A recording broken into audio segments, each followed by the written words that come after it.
My name is Connie Langham. I'm the historian at Wilsons Creek National Battlefield, and I've been here for over 20 years.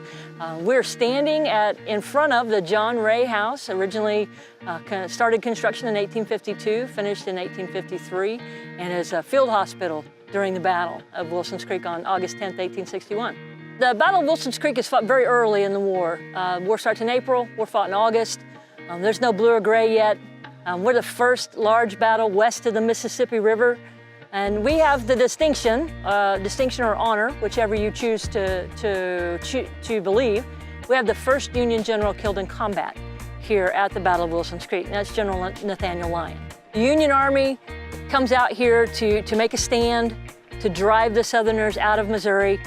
And Lyon really he achieves part of his objective, but not completely. He loses his life on Bloody Hill. And the Union forces eventually retreat back to Springfield because they're outnumbered, at least 2-1. The Southerners are so beat up, after 6 hours, the casualties, that's killed, missing, and wounded, 1,200 on one side, 1,100 on the other. That's pretty intense. And the Southern Army can't pursue the Union into Springfield and pursue their advantage. So you have the regular Confederate Army as well as the Missouri State Guard. So the Missouri State Guard, they go on and go on to Lexington, Missouri, where they achieve an astounding victory. The regular Confederate Army goes back to Arkansas. And after this battle, there's not another strong Confederate presence for an extended period in the state of Missouri until 1864. So Lyon does achieve his objective in keeping Missouri in the Union, even though he does end up retreating and the Southerners retain the field.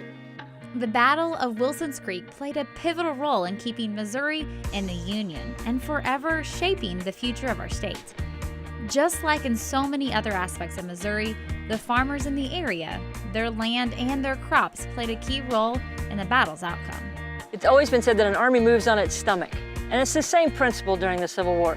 They come through this area, there's plenty of things to eat. It's August, it's harvest time, so there's plenty of corn in the fields. These farmers have cows and pigs and chickens. There's a mill here at Gibson. The Gibsons have a grist mill, so they have the opportunity to grind their own flour. So that's why, one of the big reasons that it's fought here. The Rays are probably one of the more influential, more wealthy folks in the area, the Rays and the Sharps. And so you're gonna have corn and oats. The Rays have at least one orchard that we know of, probably two. So he has apples and peaches. So he has over 400 acres. So it's pretty nice farmland. I mean, this is pretty good agricultural country. John Ray's getting ready to harvest his crop. That's his money for the winter. Not just John Ray, but all the farmers here. And when the battle takes place, there's a part of the battle that takes place in Ray's cornfield. That cornfield's gone. Soldiers come through here. They don't have, again, we're early. So there's not the supply train. So they're not getting meals and food for either side. So there's a pig running by. Guess what? Those soldiers are probably gonna take that pig and that's dinner. They're gonna take corn from the cornfield. That's dinner. The fences that you see around the farmstead here, they gotta have something to make their fire, okay? They'll take the top rail. They'll ask permission to take the top rail. Well, the next guy comes along and asks permission to take the top rail. So those fences get deteriorated as well. It's not just 6 hours on an August morning that has an impact on the farmers. It's for months, years after that.